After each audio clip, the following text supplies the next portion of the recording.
était presque 13 heures quand il arriva devant la porte d'entrée de son immeuble. Dès la cage d'escalier, il l'entendit. Espérant ne pas croiser des voisins, il sortit son casque de la poche plastique et l'enfila sur le champ. Soulagé de son efficacité, il monta les escaliers d'un pas léger. Mais plus il montait dans les étages, plus le petit son aigu, très faible en bas des escaliers, s'amplifiait et martyrisait ses tympans. Devant la porte de son domicile, le tintamarre pourtant amoindri par la porte et le casque était insoutenable. Il savait qu'en pénétrant dans l'appartement, le barrage de la porte allait sauter et que le casque serait l'unique rempart contre lui. Il hésita à manger ailleurs, mais il n'était pas judicieux, à peine la tête sortie de l'eau, et alors qu'il allait au cinéma en début de soirée et qu'il venait d'acquérir ce casque, de faire de nouvelles dépenses superflues.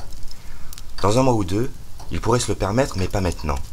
Après avoir soupiré, il mit la clé dans la serrure et entra. En mangeant son plat de spaghettis au basilic et au parmesan, il déchanta un peu plus quant au casque. Par dépit, il lança un sonore « C'est dingue de faire autant de vacarme !» en espérant que son voisin l'entende. Mais c'était bien entendu ridicule.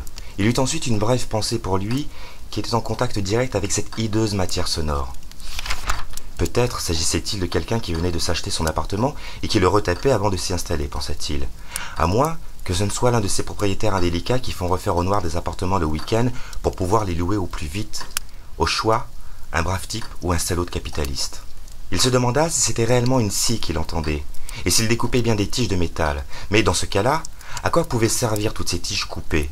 C'était dingue d'en couper autant. Sauf si le voisin refaisait la plomberie, c'était un début d'explication, et encore. Après le déjeuner, Franck essaya quand même de faire une sieste. Il s'allongea et chercha à se détendre le plus complètement possible. La position en chien de fusil lui fit mal à l'épaule droite, et il s'allongea sur le dos. Les bras le long du corps l'énervaient, il croisa les mains sur le ventre. Les jambes croisées l'irritaient au niveau des chevilles et il les décroisa. Quand, enfin, il eut trouvé la position la plus confortable, les bruits infernaux du voisin prirent tout l'espace et un phénomène curieux survint. Ses yeux ne voulaient pas rester fermés. Ils s'ouvraient naturellement et le plafonnier orange et un peu poussiéreux de sa chambre s'imposait à sa vue.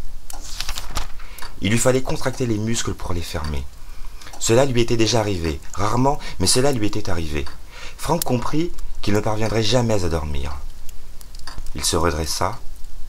Rester dans cet appartement était une ineptie. Il avait besoin de calme et de s'aérer. Rejoindre les berges de la rivière qui serpentait dans la ville, s'asseoir sur un banc en pierre blanche jusqu'à la séance de 18h avec un bon livre pour passer le temps. Là était son salut. S'il voulait donner à la journée un nouveau tournant, un nouveau départ. Quant au sommeil, tant pis. Il n'aura qu'à faire la grasse matinée le lendemain. Les dimanches sont calmes. Il pourra dormir tout son soûl. Sur le chemin, plutôt calme en ce premier samedi de vacances, il trouva idiot de ne pas avoir interrogé le voisin pour savoir combien de temps les travaux allaient durer. Et si c'était un salaud de capitaliste ou un brave type. Les berges étaient également désertes et ce fut un soulagement de trouver un banc vide, à l'ombre sous un arbre. Il s'assit et regarda les remous du fleuve avant d'ouvrir son roman. Mais il n'arriva pas à se plonger dans cette histoire d'espionnage, son esprit vagabondant sans cesse. Après l'avoir refermé, il pensa à ses anciens amis. À Philippe, à Jean-Luc, à Bastien, à Kreub, à Maurice, tous ces gens qu'il ne voyait plus depuis tant d'années. Et à ses nouveaux amis. Mais quels nouveaux amis en dehors de Jérôme?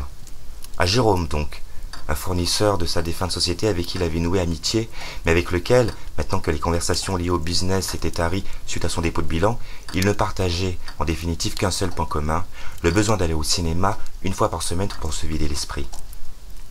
Il repensa à son premier vrai ami, Lucas, qui n'avait pas été fidèle en amitié et avec qui il avait rompu tout lien, il y avait un peu plus de 10 ans.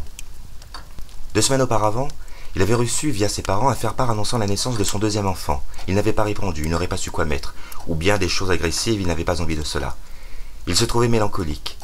Pourtant, il n'y avait pas de quoi, se raisonna-t-il. Certes, il n'aurait pas de vacances cet été, certes, ce n'était pas l'opulence financière, mais au moins, il s'était tiré d'affaire en acceptant ce poste 5 mois auparavant, et la page de l'échec de sa boîte était désormais tournée. Alors, bien sûr, sa tentative d'échapper au salariat avait échoué. Et l'avait mis dans une galère innommable. Bien sûr, il savait qu'il ne se relancerait pas dans une telle aventure et qu'il serait donc employé jusqu'à la fin de sa vie professionnelle. Mais au moins n'avait-il plus à s'inquiéter de si les clients allaient venir, payer en temps et en heure, etc. Au moins savait-il qu'avec ce nouveau boulot, il était tiré d'affaire pour au bas mot quelques années. Au moins, ses revenus allaient être stables et réguliers.